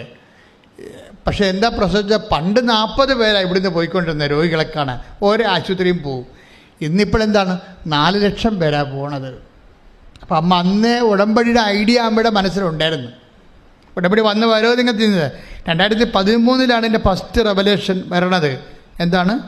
ഹോസ്പിറ്റൽ മിഷൻ എന്ന് പറഞ്ഞുകൊണ്ട്. എന്ന് വെച്ച് കഴിഞ്ഞാൽ അത് അന്ന് ഞാൻ പറഞ്ഞ വാക്ക് തന്നെയാണ്, ഞാൻ രോഗിയായിരുന്നു. അപ്പം കർത്താവിനെ സംബന്ധിച്ചിടത്തോളം നിങ്ങൾ ഒരു രോഗിയെ കാണാൻ പോകുമ്പോൾ നിങ്ങൾ പറയരുത് ഞാൻ ഇളയമയെ പോയി കണ്ടെന്ന് പറയരുത്, ഞാൻ ചേട്ടനെ പോയി കണ്ടെന്ന് പറയരുത്. ആരെ കണ്ട്? ഞാൻ ക്രിസ്തുവിനെ പോയി കണ്ടു. അതാണ് പ്രശ്നം, അതാണ് വിഷയം. അവിടെയാണ് ദൈവസ്നേഹം വരുന്നത്. അയൽക്കാരനെ സ്നേഹിക്കുക എന്ന് വെച്ച് കഴിഞ്ഞാൽ രക്തബന്ധത്തിൻ്റെ പേരിലോ മനുഷ്യബന്ധത്തിൻ്റെ പേരിലോ അല്ല, ദൈവികതയാണ്, മാനവികതയല്ല. ബൈബിളിൻ്റെ എല്ലാ മാനവികതയും പ്യുവർ സെക്കുലർ മാനവികതയല്ല. ബൈബിളിൻ്റെ മാനവികത ദൈവികതയെ അടിസ്ഥാനപ്പെടുത്തുകയാണ്. കൈയടിച്ച് കിടത്താൻ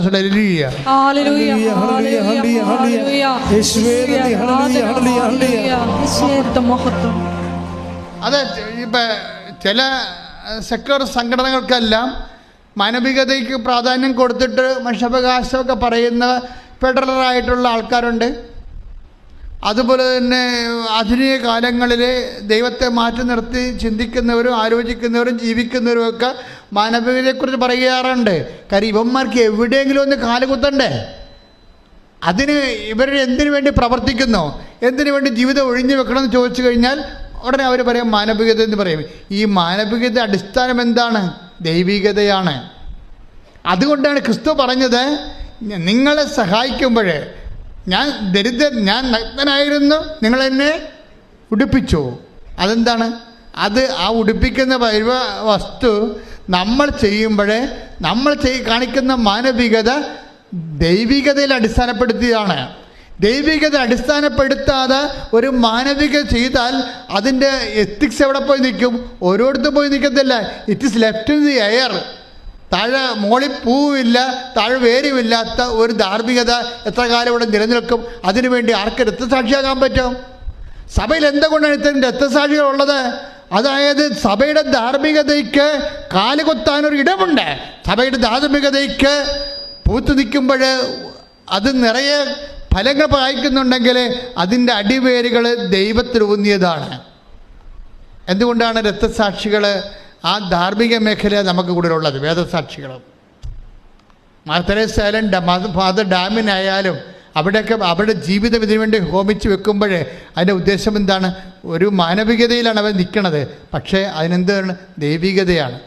മാനവികത ദൈവികതയിൽ ഊന്നാത്ത മാനവികതയാണെങ്കിൽ നിങ്ങൾ ഒരു അധർമ്മത്തിൻ്റെ പേരിൽ മരിക്കാൻ നിങ്ങൾ തയ്യാറാകത്തില്ല, പക്ഷെ കൊല്ലാൻ നിങ്ങൾ തയ്യാറാകും. ചില സംഘടനകൾക്ക് ഇവിടെ രക്തസാക്ഷികളെ മുട്ടിട്ട് നടക്കാൻ പാടില്ല. എന്തുകൊണ്ടാണ്? ദൈവികതയില്ലാത്ത മാനവികത ആഘോഷിക്കുന്നവരെ സംബന്ധിച്ചിടത്തോളം അവർ കാണിച്ചു കൂട്ടുന്ന കാര്യങ്ങൾക്ക് നമുക്കറിയാം. ഏറ്റവും കൂടുതൽ രക്തസാക്ഷികളെ സൃഷ്ടിച്ചത് ആരാണെന്നറിയാം. മനുഷ്യരുടെ നന്മയ്ക്ക് വേണ്ടി പോയി പ്രവർത്തിച്ചിട്ട് അതിൻ്റെ പേരിൽ സ്റ്റാൻസ്വാമിയെ പോലെ രക്തസാക്ഷിയായ ആൾക്കാരൊന്നുമല്ല, മറിച്ച് അല്ലാതെ രക്തസാക്ഷിയായ ആൾക്കാർ, മനുഷ്യൻ്റെ കടുത്തേക്കാരുടെ കൈമേടിച്ച് ജീവൻ പോയ ആൾക്കാരുണ്ട്. എന്താ പ്രശ്നം എന്ന് വെച്ച് കഴിഞ്ഞാൽ ധർമ്മം തന്നെയാണ് നീതി, നീതി തന്നെയാണ് ധർമ്മം എന്നൊക്കെ പറയുമ്പോഴേ ഈ ധർമ്മവും നീതിയും അടിയുറക്കണം എന്തിലാണ്? മാനവികതയാണെങ്കിൽ ആ മാനവികത പരിണാമ ശാസ്ത്രപ്രകാരം ഉരുത്തിരിഞ്ഞ് വന്നിട്ടുള്ളതാണെങ്കിൽ ആ മാനവികത ഒരു കുരങ്ങിൻ്റെ അടിസ്ഥാനമല്ല അതിനുള്ള, കുരങ്ങിൻ്റെ ജീവിത പരിണാമത്തിൽ വന്നിട്ടുള്ള ഒരു ഭാവമാറ്റമായിട്ടും പുതിയ കാലത്ത് ഒരു പരിണിതിയായിട്ടേ വരത്തുള്ളൂ. അതിന് ആ സാൻമാർഗതയ്ക്ക് എവിടെ നിലനിൽപ്പുള്ളത്? അപ്പം ദൈവികതയിൽ ഊന്നാതെ ഒരു മാനവികതയില്ല. അതുകൊണ്ടാണ് ക്രിസ്തു പറഞ്ഞത്, ഞാൻ രോഗിയായിരുന്നു, ഞാൻ നഗ്നനായിരുന്നു, നിങ്ങളെന്നെ ഉടുപ്പിച്ചു, ഞാൻ കാരാഗ്രഹവാസി, എല്ലാം ഞാനായിരുന്നു എന്ന് പറയും. എന്നിട്ട് ആരാണ്? ദൈവത്തെ കാണാൻ പറഞ്ഞിരിക്കുകയാണ്. കർത്താവിൻ്റെ വചനത്തിൽ നിങ്ങൾ ശത്രുക്കൾക്ക് വേണ്ടി പ്രാർത്ഥിക്കുവിൻ, അവരെ ആശീർവദിക്കുവിൻ എന്നൊക്കെ ഈശോ പറയത്തില്ലേ? അതായത് അത് റിവൈസ് ചെയ്യുമ്പോൾ പൗലോസ് അപ്പോസ്തലിക പാരമ്പര്യത്തിൽ പറയണത് അവരെ ആശീർവദിക്കുക അല്ലാതെ ശപിക്കരുതെന്ന് പ്രത്യേകം പറയും. Take the word of God. ശ്രദ്ധിക്കട്ടെ. ഹല്ലേലൂയ ഹല്ലേലൂയ ഹല്ലേലൂയ ഹല്ലേലൂയ. യേശുവേ നന്ദി, യേശുവേ സ്തുതി. ഹല്ലേലൂയ ഹല്ലേലൂയ ഹല്ലേലൂയ. റോമ 12:14. റോമ 12:14. നിങ്ങളെ പീഡിപ്പിക്കുന്നവരെ അനുഗ്രഹിക്കുവിൻ. എന്ന് പറഞ്ഞ് നിങ്ങളെ പീഡിപ്പിക്കുന്നവരെ അനുഗ്രഹിക്കുവിൻ. അനുഗ്രഹിക്കുകയല്ലാതെ ശപിക്കരുത്. അങ്ങനെ ഒരു പ്രബോധനം നൽകാൻ ആർക്ക് കഴിയും? ദൈവത്തിന് മാത്രമേ കഴിയത്തുള്ള. അതാണ് പ്രബോധനമെങ്കിൽ അത് മനുഷ്യന് ചെയ്യാൻ പാടുള്ളതാണെങ്കിൽ അത് പറയാൻ ആർക്ക് പറ്റും? ദൈവത്തിനേ പറ്റത്തുള്ളൂ. ക്രിസ്തുവിന് മാത്രമേ അത് പറയാൻ പറ്റത്തുള്ളൂ. നിങ്ങളെ പീഡിപ്പിക്കുന്നവർക്ക് വേണ്ടി പ്രാർത്ഥിക്കുവിൻ, അവരെ അനുഗ്രഹിക്കുവിൻ. അനുഗ്രഹിക്കുകയല്ലാതെ ശപിക്കരുത്. അനുഗ്രഹിക്കുകയല്ലാതെ ശപിക്കരുത്. ഇപ്പം ചില ആൾക്കാർ മനസ്സില്ലാ മനസ്സോടെയൊക്കെ അനുഗ്രഹിക്കല്ലേ. എൻ്റെ മക്കളെ, ഇത് നമുക്കിതിൽ പാടുള്ള പരിപാടിയാണ്. നിങ്ങൾ ഉടമ്പടി എന്ന് പറയുമ്പോൾ 2 തിരിയും കത്തിച്ച് 2 പത്രവും കൊടുത്ത് കുറച്ച് പ്രത്യക്ഷീണ പ്രാർത്ഥനയും ചെയ്തുകൊണ്ടിരിക്കുന്ന മിനിമം പരിപാടിയുണ്ട് അതിൻ്റെ അകത്ത്. അതുകൊണ്ട് വർക്കൗട്ട് ചെയ്യും. പക്ഷെ ഉടമ്പടി വളർച്ച എന്ന് പറയണത് ഒരു ദൈവികതയിലേക്ക് വളരുകയാണ്. നമ്മുടെ സംസ്കാരമാണ് വരണത്. ഒരു സംസ്കരിച്ച് നമ്മൾ വളർന്ന് വരികയാണ്. ഇത് വളർന്ന് വരുന്ന അനുസരിച്ചുകൊണ്ട് എൻ്റെ മക്കൾ പ്രാർത്ഥിക്കേണ്ടതേ, നമുക്ക് ഉടമ്പടി ഇപ്പോൾ എത്രയോ പേര് മാതാവിനെ നേരിട്ട് കണ്ടല്ലേ അല്ലേ? എത്രയോ പേര്. ഇപ്പം കഴിഞ്ഞ ദിവസം ഒരു സാക്ഷ്യം ഉണ്ടായിരുന്നു. മേരി ജോർജ് എന്ന് പറഞ്ഞൊരു മോളാണ്. നമ്മുടെ യൂട്യൂബിൽ ആ സാക്ഷ്യം കിടപ്പുന്നുണ്ട്. ഇപ്പം മേരി ജോർജിന് അവർ പക്കാ കരിസ്മാറ്റിക്കാണ്. അവർക്ക് ഇവിടെ വരാൻ താല്പര്യമില്ല. അപ്പം ചില കരിസ്മാറ്റിക്കാർക്ക് അങ്ങനെ ഉണ്ട്. എന്താണെന്ന് കാര്യമൊന്നും അറിയാൻ പാടില്ലാത്തത് കൊണ്ട് അവരങ്ങനെ വരത്തില്ല. കാര്യം അവർക്ക് തെറ്റായ ബോധ്യങ്ങൾ ആരോ പറഞ്ഞു കൊടുത്ത് പറ്റിച്ചിരിക്കുകയാണ്. പക്ഷെ അവിടെ മകള് പറഞ്ഞത്, മക്കളില്ല, അവർക്ക് മക്കളില്ല. ആരും മേരി ജോർജിൻ്റെ മകൾക്ക് മക്കളില്ല. അപ്പോൾ അവളൊരു ധ്യാനത്തിൽ പോയപ്പോൾ അവിടെ ധ്യാനം കൂടിയപ്പോൾ IVF എടുക്കുന്നതിനെക്കുറിച്ച് പറഞ്ഞപ്പോൾ അവിടുത്തെ ധ്യാനഗുരു പറഞ്ഞു, ഈ 4 സിദ്ധാന്തം ഉണ്ടാക്കിയിട്ട് അതിൽ 3 കൊന്നു കളഞ്ഞിട്ട് 1 നിൻ്റെ വയറ്റിൽ വെച്ച് തരത്തുള്ളൂ. അപ്പം നീ കാരണം വേറെ 3 സിദ്ധാന്തങ്ങൾ സൈഗോട്ട് ഡാമേജ് ആയി പോകുമെന്ന് പറയും. അപ്പോൾ അവൾക്കൊരു ആന്തരിക ബുദ്ധി കിട്ടി. അവളൊരു തീരുമാനം എടുത്ത്. അവളെന്താ പറയണത്? അങ്ങനെയാണെങ്കിൽ ഞാൻ കാരണം 3 കുഞ്ഞുങ്ങൾ വേറെ നഷ്ടപ്പെട്ടു പോകുകയാണെങ്കിൽ അങ്ങനെ 3 കുഞ്ഞുങ്ങളെ കൊന്നിട്ട് എനിക്കൊരു കുഞ്ഞിനെ വേണ്ടെന്ന് പറഞ്ഞ് അവളൊരു തീരുമാനം എടുക്കും. എൻ്റെ മക്കളിൻ്റെ പ്രശ്നം ഇത് ഇപ്പം നോക്കി, ഈ കുട്ടി എന്താ പറയണത്? അവളൊരു 10, 22, 24 വയസ്സുള്ള കുട്ടിയാണ്. അവൾ പറയണത് എന്താണ്? ഈ IVF എടുത്തുകൊണ്ട് 3 കുഞ്ഞുങ്ങൾ 4 സൈഗോട്ടുകൾ ഉണ്ടാക്കിയിട്ട് അതിൽ 1 നമുക്ക് ആവശ്യമുള്ള ഗർഭപാത്രത്തിൽ വെച്ചിട്ട് ബാക്കി 3 കൊന്നുകളെന്ന് പറഞ്ഞില്ലേ, അതിനെ തട്ടിക്കളയെന്ന് പറയുമ്പോൾ അവളെന്താ തീരുമാനിച്ചിരിക്കുന്നത്? ഞാൻ കാരണം എനിക്ക് കുഞ്ഞിനെ കിട്ടില്ലെങ്കിലും കുഴപ്പമില്ല, ഞാനൊരു കൊലപാതകയായിട്ട് തീരാൻ ഞാൻ ആഗ്രഹിക്കണില്ല, അതുകൊണ്ട് എൻ്റെ കർത്താവിൻ്റെ വചനം മാറ്റിയിട്ട് എൻ്റെ കുഞ്ഞിനെ കിട്ടില്ലെങ്കിൽ കുഴപ്പമില്ല, ഞാൻ കർത്താവിൻ്റെ കൃപ നഷ്ടപ്പെടുത്തി കളയത്തില്ല. അവളുടെ തീരുമാനമെടുത്ത് എന്നിട്ട് അവൾ അമ്മയോട് പറയും, ഞാൻ ഇനി കൃപാസനത്തിൽ പോയി നോക്കട്ടെ, പരിശുദ്ധ അമ്മ എന്നാ പറയണമെന്ന് നോക്കട്ടെ എന്ന് പറയും. അപ്പോൾ ഇവളുടെ അമ്മ പറയും, മേരി ജോർജ് പറയും, നീ കൃപാസനത്തിൽ പോകരുത്, അത് ചുമ്മാ തട്ടിപ്പൊക്കെ കൊണ്ടിരിക്കുകയാണ്. അവർക്കറിയത്തില്ലല്ല. അവരുടെ അച്ഛനെ വെള്ളം കണ്ടി പോയിട്ട് എന്തോ ദർശനം ഉണ്ടായെന്ന് പറഞ്ഞുകൊണ്ട് വന്ന് ആൾക്കാർക്ക് പത്രമൊക്കെ കൊടുത്ത് കാശ് മേടിക്കണമെന്ന് പറയും. അവരിങ്ങനെ പറയണതാണ് സംഭവം. അവർക്കതിനെക്കുറിച്ച് അറിയത്തില്ല. അപ്പോഴേ അവർ വിടത്തില്ല. പക്ഷേ എങ്കിലും അവൾ പറയും, ഞാനിപ്പോൾ എൻ്റെ അവസ്ഥ ഇതാണല്ല, ഇനി വേറെ കേരളത്തിൽ പോകാൻ സ്ഥലമില്ലല്ല, അതാണ് അവരുടെ മനസ്സിൽ പറയണത്. അതുകൊണ്ട് ഞാൻ ഇവിടെ വന്ന് നോക്കട്ടെ എന്ന് പറഞ്ഞു. ഇവിടെ വന്ന് അവൾ നോക്കി. അവളോട് വന്ന ഉടനെ ഉടമ്പടി എടുക്കും. ഉടമ്പടി എടുത്ത് ഒരാഴ്ചക്കുള്ളിൽ അവൾ പ്രഗ്നൻ്റ് ആവും. ഒരാഴ്ചക്കുള്ളിൽ. അമ്മ ഇത് ഭയങ്കര സ്പീഡാണല്ലേ. നമ്മളെ എന്താ ഇവിടെ സത്യസന്ധ. അവളെ പറഞ്ഞില്ലേ, നേരത്തെ പറഞ്ഞില്ലേ, എനിക്ക് IVFൻ്റെ കുഞ്ഞ് വേണ്ടെന്ന് പറഞ്ഞില്ലേ, അത് അമ്മ കേട്ടല്ല. അവിടെ സത്യസന്ധമാണല്ലോ വിഷയം. 3 കുഞ്ഞുങ്ങൾ നഷ്ടപ്പെടുത്തിക്കൊണ്ടൊരു കുഞ്ഞിന് എനിക്ക് വേണ്ട എന്ന് അവൾ തീരുമാനം എടുത്തില്ലേ. അപ്പോൾ അവൾ ഞാൻ കുഞ്ഞിലാ ജീവിച്ചോളാം, എൻ്റെ കർത്താവിനെ വേദനിപ്പിച്ചുകൊണ്ടും കൊല്ലരുതെന്ന് പറഞ്ഞ പ്രമാണം 5-ാം പ്രമാണം ലംഘിച്ചുകൊണ്ടും എനിക്ക് കുഞ്ഞിനെ വേണ്ട എന്ന് തീരുമാനം എടുത്തത് ദൈവം കേട്ട്. നിങ്ങൾക്കറിയാവില്ല ദൈവത്തിൻ്റെ സ്വഭാവം. നീ ഇരിക്കുന്നതും നിൽക്കുന്നതും എടുത്ത് ഒന്ന് വായിച്ചേ. 139 2 വായിച്ചേ. സങ്കീർത്തനം. ശ്രദ്ധിക്കട്ടെ. ഹല്ലേലൂയ ഹല്ലേലൂയ ഹല്ലേലൂയ ഹല്ലേലൂയ യേശുവേ നന്ദി. ഹല്ലേലൂയ ഹല്ലേലൂയ. 139 സങ്കീർത്തനം 2-ാം തിരുവചനം.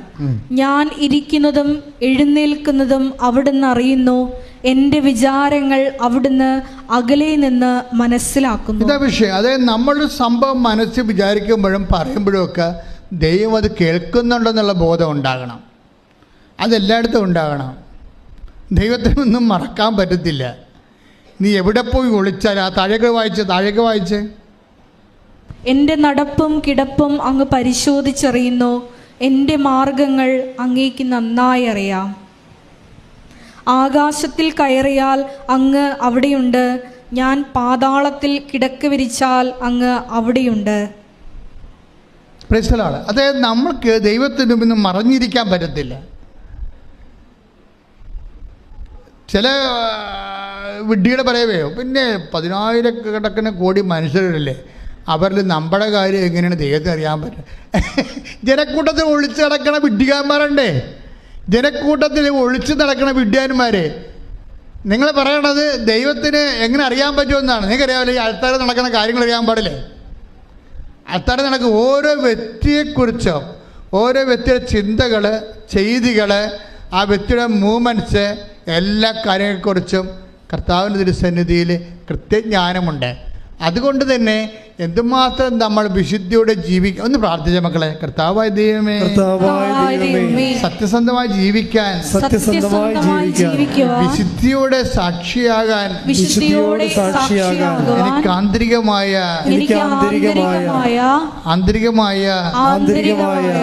ശക്തി നൽകണമേ.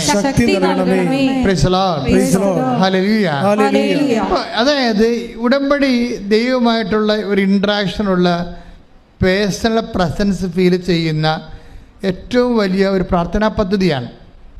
കാര്യം ഇപ്പം കഴിഞ്ഞ വർഷത്തിൽ ഞാൻ ഈ വരുന്ന മേരി ജോർജിൻ്റെ സാക്ഷ്യം തന്നെ കേൾക്കാം. ആ മകള് കുഞ്ഞുമായിട്ടാണ് വന്ന് സാക്ഷ്യം പറഞ്ഞു. അതൊക്കെ പെട്ടെന്ന് നടക്കുന്ന കാര്യങ്ങളാണ്. അവൾ ഓക്കെ ആയത് കാരണം, അവൾ വിശ്വാസപരമായിട്ട് ഓക്കെയാണ് ആൾ. അത് കാരണം അമ്മ ഒന്നും കാണിക്കില്ല, അമ്മ കുഞ്ഞിനെ കൊടുത്തു, വന്നപ്പോൾ തന്നെ കൊടുത്ത്. അത് നമ്മുടെ കുഞ്ഞുങ്ങൾ, നമ്മുടെ കടത്തിൻ്റെ പരിഹാരവും എല്ലാം അമ്മയുടെ കയ്യിലുണ്ട്. നിങ്ങൾക്ക് വരുമ്പോൾ തന്നെ കിട്ടണം. വരുമ്പോൾ തന്നെ കിട്ടണമെങ്കിൽ എന്താ മാർഗം? നിങ്ങൾ അതനുസരിച്ചൊന്ന് ജീവിതം ഒന്ന് ക്രമീകരിച്ചാൽ മതി. നിങ്ങളുടെ ഈ വിചാരങ്ങളാണ് പ്രോബ്ലം. എനിക്കങ്ങനെ തോന്നിയിരിക്കണത്. വിചാരങ്ങളാണ് പോണത്. എന്നുവെച്ചാൽ നിങ്ങൾ ഇപ്പോൾ ഓരോരോ സ്ഥലത്ത്, ഇപ്പോൾ കഴിഞ്ഞ ദിവസങ്ങളിലൊരു സാക്ഷ്യം പറഞ്ഞു. എന്നാ നൈസി വെട്ടക്കലിൻ്റെ സാക്ഷ്യം എന്താ? അവൾ ഇതിലെ കൂടി പോകുമ്പോൾ മാതാവിനെ കാണുമ്പോൾ തിരിഞ്ഞു കളയും. ഇതിലെ കൂടി ബസ്സിന് പോകുമ്പോഴേ കിഴക്കട്ട് നോക്കുക, മാതാവിനെ കാണുമ്പോൾ തിരിഞ്ഞു കളയും അവൾ. എന്താ കാര്യം? അവൾ ഉടമ്പടി എടുത്ത പാർട്ടിയാണ്. ഉടമ്പടി എടുത്ത ഒരു ആളാണ്. മാതാവിനെ കാണുമ്പോൾ തിരിഞ്ഞു കളയും. വേറെ അസുഖമൊന്നുമില്ല. എന്താണ് മാതാവിനെ കാണുമ്പോൾ തിരിഞ്ഞു കളയാൻ കാരണം? അവൾക്ക് ഇസ്രയേലിന് പോകാൻ വേണ്ടിയാണ് അവൾ ഉടമ്പടി എടുത്തിരിക്കുന്നത്. നൈസി വെട്ടക്കൽ സാക്ഷ്യം കേട്ടല്ലേ അല്ലേ? ആ, ഇസ്രയേലിന് പോകാൻ ഉടമ്പടി എടുത്ത. പക്ഷേ എന്നാ സംഭവിച്ചിരിക്കണത്? പോകാൻ വേണ്ടി വണ്ടിയൊക്കെ എല്ലാ യാത്രക്കെല്ലാം സെറ്റ് ചെയ്ത് വിസയുമായി പോകാനുള്ള എല്ലാ പേപ്പറുമായി പൈസയുമായി വന്നപ്പോൾ ഏജൻറ്റ് പറയണേ 2 ദിവസത്തെ താമസമുണ്ടെന്ന് പറഞ്ഞ് ഒന്ന് വെയിറ്റ് ചെയ്യാൻ മതി. അതോടുകൂടി ഇനി അടുത്ത ഇൻടേക്കിന് പോകാൻ പറ്റത്തുള്ളൂ എന്ന് പറഞ്ഞു. അതോടുകൂടി അത് ഏതാണ്ട് ഒക്ടോബർ 4-ാം തീയതി മറ്റേ പറഞ്ഞതാണ്. ഇവർക്ക് അതിന് ഭയങ്കരമായ കലിയായി. ഞാൻ പിന്നെ നീലത്തിരി കത്തിച്ച എന്തിനാണ്? ഞാൻ പിന്നെ പച്ചത്തിരി കത്തിച്ച എന്തിനാണ്? എന്ത് മാതാവാണ് ഞാൻ? ഇതിനു വേണ്ടിയല്ലേ ഇക്കാലം മുഴുവൻ പ്രാർത്ഥിച്ചുകൊണ്ടിരുന്നത്? ഇതിനു വേണ്ടിയല്ലേ, ഈ ഇസ്രയേലിൽ പോകാൻ വേണ്ടിയല്ലേ ഞാൻ ഇത്രയും കഷ്ടപ്പെട്ട് പ്രാർത്ഥിച്ചുകൊണ്ടിരുന്നത്? അപ്പോൾ ഇത് പഠിക്കാൻ ചെന്നപ്പോൾ കുട അടച്ച പോലെ ആയില്ല എന്നൊക്കെ പറഞ്ഞ് ഇവള് തനി നിറം കാണിച്ച്. ഈ തനി നിറമുണ്ടേ, അതാണ് പ്രശ്നം. എല്ലാവരുടെ കയ്യിൽ ഈ തനി നിറമുണ്ടേ. 2 ആഴ്ച പ്രാർത്ഥനയ്ക്ക് ഉത്തരം താമസിച്ചാൽ തനി നിറം പുറത്ത് വരും. പക്ഷേ ഈ തനി നിറത്തിൻ്റെ കുഴപ്പമുണ്ട്. നിങ്ങൾ ഒളിച്ചു വെച്ചിരിക്കുന്ന ഈ തനി നിറം ദൈവത്തിന് ഇങ്ങനെ സൂര്യപ്രകാശം പോലെയാണെന്നാണ് പറയണത്. കാണാൻ നേരത്തെ വെറുതെ വന്ന് പണി മേടിക്കല്ലേ. ഇപ്പം നൈസി വെട്ടക്കലിന് മാതാവ് സേവ് കണ്ടില്ലേ എങ്ങനെ സേവ് ചെയ്തത്? അതായത് ഒക്ടോബർ 4-ാം തീയതി യാത്ര മുടക്കി. അപ്പം അന്ന് യുദ്ധമില്ല. പക്ഷെ അമ്മയ്ക്കറിയാം യുദ്ധം നടക്കാൻ പോണെന്ന്. അതാണ് വിഷയം. നീ നടക്കുന്നത് ഞാൻ അറിയുന്നു. നിന്റെ ആന്തരിക വിചാരം. Take the word of God, read it again. 139-ാം സങ്കീർത്തനം 2-ാം തിരുവചനം. 139 സങ്കീർത്തനം 2. ഞാൻ ഇരിക്കുന്നതും എഴുന്നേൽക്കുന്നതും അവിടുന്ന് അറിയുന്നു. എൻ്റെ വിചാരങ്ങൾ അവിടുന്ന് അകലെ നിന്ന് മനസ്സിലാക്കുന്നു. എൻ്റെ നടപ്പും കിടപ്പും അങ്ങ് പരിശോധിച്ചറിയുന്നു. എല്ലാ വിഷയത്തിൻ്റെ മേലും ബ്ലൂ പ്രിന്റ് കയ്യിലുണ്ടെന്നായി പറയണത്. മനസ്സിലായില്ലേ? എവരിത്തിങ്. നിങ്ങളുടെ തനി നിറത്തെക്കുറിച്ച് ഒരു അറിവുണ്ട്. ഇവള് അമ്മയെ തെറി വിളിക്കുന്ന കാര്യം ഉറപ്പാണ്, നമുക്കറിയാം. യാത്ര ഒന്ന് മുടങ്ങിയാൽ അമ്മേ തോന്നിവാസം പറയുമെന്നറിയാം നമ്മുടെ ജീവിതത്തിൽ. പക്ഷെ ഇപ്പം എന്നാ പറ്റി, ഇപ്പം ആളിന് ഭയങ്കര സങ്കടമായി. എന്താണ്? ഈ ചെന്നവർക്ക് പുറത്തിറങ്ങാൻ പറ്റണില്ല. ചെന്നവർ തന്നെ അടുത്തത് നമ്മളവിടെ ചെല്ലും, നമ്മുടെ പ്രധാനമന്ത്രി വണ്ടിയും കൊണ്ട് വേറെ ചെല്ലും. എന്തിനാണ് ചെല്ലണത്? ഓപ്പറേഷൻ ഹജ്ജ് അവിടെ ചെന്നവരെ തന്നെ തിരിച്ചു കൊണ്ടുപോരാൻ. ഈ ഒരു കഥ അമ്മ നേരത്തെ അറിയണം എന്നാണ് പറയണത്. നീ നടക്കുന്നത് ഞാൻ അറിയുന്നു, നീ കിടക്കുന്നത് അറിയുന്നു, നിൻ്റെ ഓരോ വിചാരവും ഞാൻ അറിയുന്നു. അതുകൊണ്ട് സംരക്ഷണമാണ് ഉടമ്പടിയിലെ. ഉടമ്പടി നിനക്ക് സംരക്ഷണം തന്നിരിക്കുകയാണ്. അപ്പം നീ ദൈവത്തിൻ്റെ സംരക്ഷണത്തിൻ്റെ അകത്താണ്. ഇതൊരു അയൺ ഡോമാണ് ശരിക്കും പറഞ്ഞാൽ ഉടമ്പടി. എന്താ കാര്യം? ഉടമ്പടി ദൈവം നിന്നെ സംരക്ഷിക്കുന്ന ഒരു വലയം തീർത്തിരിക്കുകയാണ്. പ്രാർത്ഥിക്കുക, കർത്താവായ ദൈവമേ, ഉടമ്പടി എന്ന വലിയ സംരക്ഷണ വലയത്തിലെ എന്നെ വിളിച്ചു ചേർത്തതിനും ചിറകിന്റെ കീഴിലെ എന്റെ ജീവിതത്തെ സംരക്ഷിക്കാൻ കണ്ണീരിന്റെ കാലത്ത് എന്നെ വിളിച്ചു നിർത്തിയതിനും നന്ദി പറയുന്നു.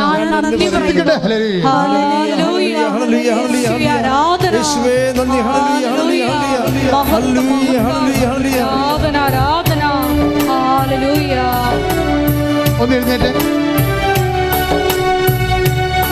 എല്ലാവരും എഴുന്നേറ്റ് ശ്രദ്ധിക്കട്ടെ. ഹല്ലേലൂയ, ഹല്ലേലൂയ, യേശുവേ നന്ദി. ഹല്ലേലൂയ. ഞങ്ങളുടെ ക്ലേശകാലത്ത് കൃപാസനം എന്ന കൂടാരത്തിൽ ഉടമ്പടിയുമായി ഞങ്ങളെ ബന്ധിപ്പിച്ചതിന് നന്ദി പറയുന്നു.